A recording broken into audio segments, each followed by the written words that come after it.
আমার মন পাখি, আমার প্রাণ পাখি, তোর সাথে আমার কথা ছিল কি। হ্যালো সিঙ্গাপুর প্রবাসী ভাই এবং বোনেরা, সবাই নিশ্চয়ই অনেক ভালো আছেন। আমি আকাশ মাহমুদ। আমি আসছি আগামী 31শে ডিসেম্বর সিঙ্গাপুরে আপনাদেরকে গান শোনাতে।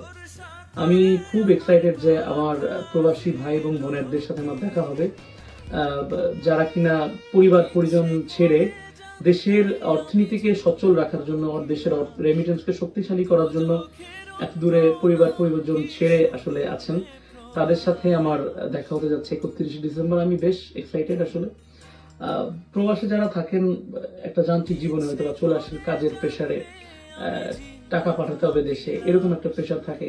একটা সময় সবাই টাকার মেশিন হয়ে যায় আমরা যান্ত্রিক জীবনে। তো তাদের সাথে আমার